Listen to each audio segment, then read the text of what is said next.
How's it going? How's it going? Hey, it is I, TJ. Welcome to M5 Property Addicts. If you've never been here before, this is what we do every day, coming out straight live from M5 Property Addicts. And yes, today we want to talk about, today's Friday, by the way, right? And Fridays, we kind of like randomly answer some of the questions that you drop in with us. And they could be coming from anywhere else or from any direction. And today, the privilege of answering this question, the question actually is within the real estate space, in the forex space. So someone has been doing some trading in forex and they want to kind of like find their security in real estate. And I do this all the day, every day with my team. And we are out and always looking for property opportunities in and around South Africa. We are in Cape Town, Johannesburg, Durban, Cape Town. And we do predominantly properties for rental. We do properties for rental. What do I mean? I buy properties and we rent them out. And obviously, when you're buying a property, there's a couple of ways in which you can make money. The first one is that obviously there's what is called the equity. Equity sits on a property. As time goes on, it appreciates, so your equity is growing. The second one is that you get an income from the tenants that are paying you, right? So that's kind of like can sustain you. If you're buying correctly, you could be earning profit every month, and that's what called cash flow. But today I want to answer a question. So someone hit me up with a question, and I've just put in the question in the comments. You can have a look at it a little bit later. And this is a live event for many of us, especially for the many of us who are growing up, and we are now seeing what life can bring through. So this guy here says to me, hey, TJ, so it looks like him and his wife wrote this letter, actually. And he says, hi, Uncle TJ, how's it going? My wife and I, we are expecting twins mid next year.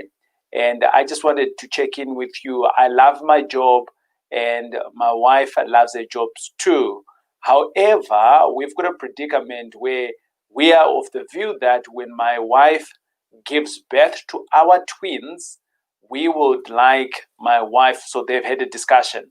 I'd like my wife to be a stay-at-home mom, but how can we cover the gap? How can we cover the gap of the income that my wife used to bring in? And over and above that, she will be doing one or two things that she loves to do, but this will not bring in the full income that she used to get when she was employed. We are both employed in good jobs, and we live in a good estate. We love it. We think it's a good area for our kids to grow up with nature. And how can I get started with you, TJ? Okay, right. That's an interesting question there.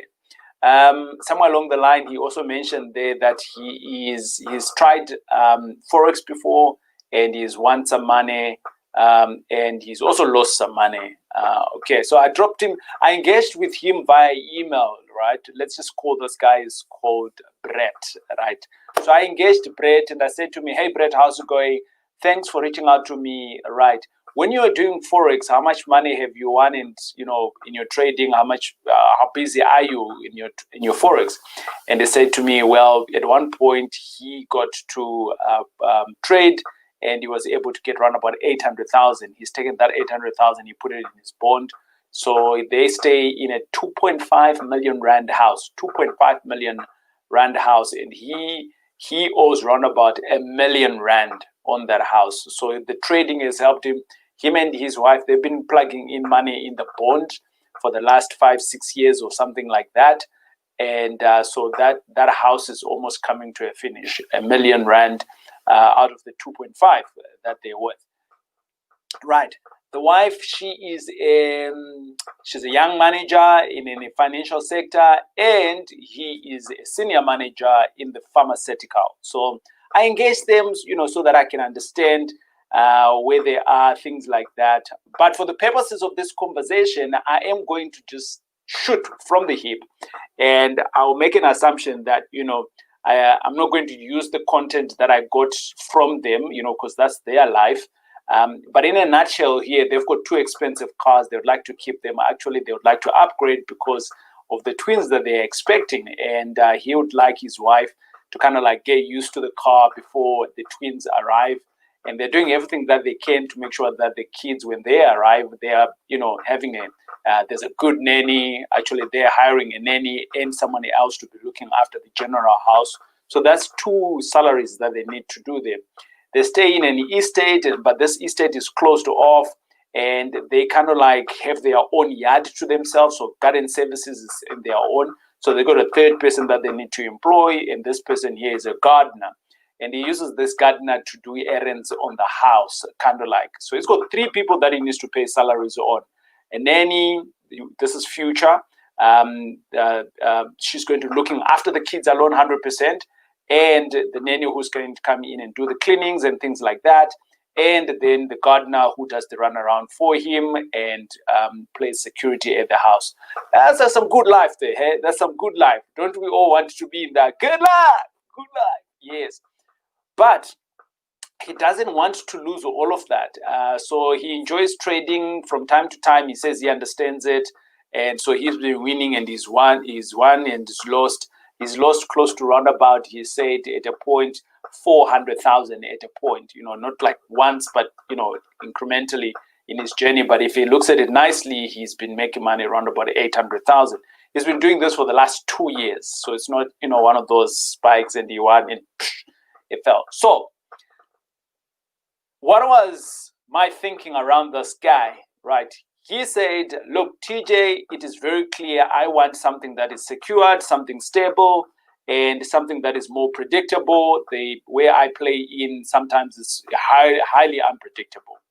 And I said, yes, you're in the right place. So if I were to look at a person like Brett, right? And I would say, Brett, he's got some money in his asset. So number one, what he could do is that, and this is what I would do. I'm always here. I'm talking about what I do, what's happening there. My thing is not straight here. Man. Right. Let me just organize that. Now, number one, laka. Right. Okay, good. So, having said that, right, so he's got some money in his bond. So that's number one. In odd 1.5, somewhere there. But we also recognize that he's got a missus, right? The missus is expecting. And it looks like all their life savings up to now, they have plugged it into the house, which is awesome. And the good thing is that both they are still employed, right? So they have the power of the salary. So let me just speak about the advantages where this couple is. And if I were in their position, what would I do? So number one, they know that life is going to change within the next, winter next year? They know that because this thing has just now popped up. They've been busy, right? And if you're an adult, it's good to be busy, right? That's why you said, I do, right? There's no any other reason. Cooking and ironing, all of that you can outsource. But you can't outsource praying with the missus, right? Okay, good. Now that we got that out of the way, right? Let's jump on into the serious stuff. Number one, I would still utilize the power of the salary. They've got a salary here, right? Both of them, they've got good incomes, and because that they've been saving and they look like they are good people that have been saving up quite a lot. So in terms of their debt, they've got 3 debts. They've got debt number 1 on the house, which they are almost halfway through. They've got debts on the 2 cars, and they want to jump on into the 3rd car. My recommendation we had there was when we were in discussion, and I was just looking at what I would do in my circumstance. Definitely, I wouldn't get another car right now. I would get a house. I'll buy another house. Like maybe you remember I've done a video. So if you're new here, I've done a video where on that property we earn around about 10,000 rand cash, right? Cash flow. So that's profit on them. So I would say go and buy a house, kit it up, and then put in some tenants in there. And on that house, that's house number 1. On that house, utilizing your salary, your wife's salary, and everything else. And I would go and buy that house, maybe about 1 million, 1.5 million. If I can get around about 10 grand on that property as a cash flow, that's profit, right? That I'm getting. What I'm going to do now is that utilizing that 10 grand, right? I am going to be buying a new car, and that car is being paid off by that house. So that's problem number one, okay? And then number two, I am also going to ensure that at least I buy 3 more houses between now and winter next year in the same bracket, okay? And I am going to dedicate another house for my helpers, right? And that's kind of like an average 4 or 5 grand for each helper, kind of like, if they're skilled very well, and you know how much you pay your helpers. Some of you guys are still sticking to minimum wage. So with that, you can dedicate another house into that. So it means that it's not straining Brett on his income. So he's got these houses that are looking after his lifestyle. So we've sorted out the car, and now we're going into the helpers. So his helpers are being paid with house number 2, and then we've got a house number 3. What is house number 3 going to do? His wife is not going to be employed, but she still needs some income, isn't it? I don't know how much she was getting paid. Let's just assume she was getting paid around about 30 grand. Now, for the reasons that she won't be going to work, which means that we can shave off some form of other expenses, because now she's at home, so she doesn't need the Louis Vuitton's gear. She now needs more pajamas, that kind of thing. I'm just saying, you know what I mean? If my wife was here, she'd be like giving me like a side clip. Poop, what do you mean? Right? But anyways, none the case, right? What I'm trying to portray here is that she won't be needing as many things like she was going out there, because now she's a stay-at-home mom. So her lifestyle is not going to be expensive as it was before, right? However, if it comes down, then obviously we still need to be looking after the kids.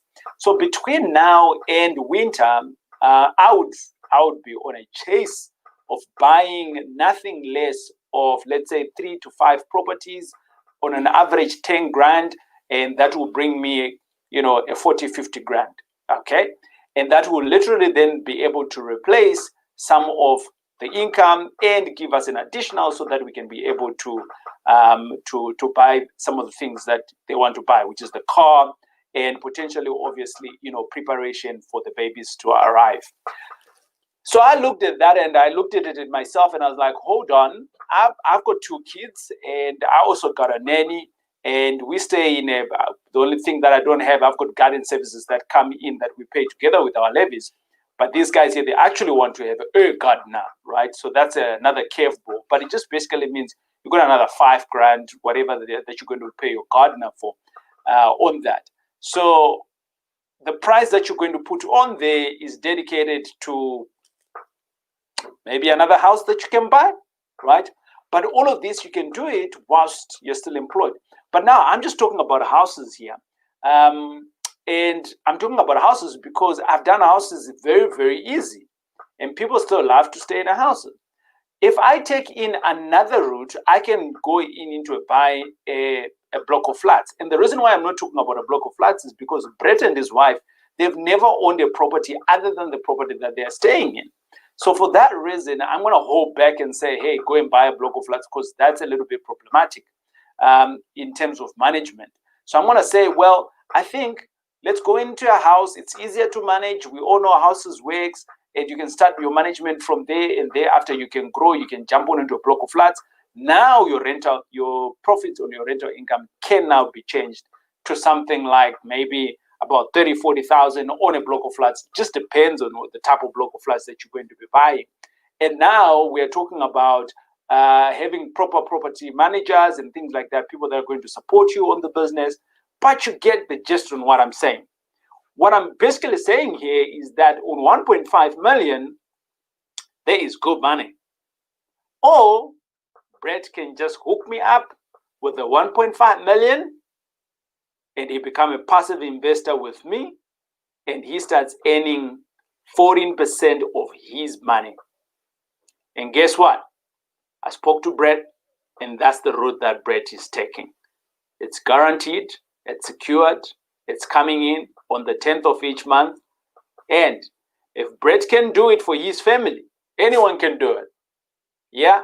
If you want to be one of those people that are investing with us, then you can jump onto the link in below And out of that, we can give you a call and you can get started today. My name is Taurai Jack. It's been great hanging out with you today. God bless, and we'll chat with you again tomorrow. Cheers. Goodbye. Happy Friday.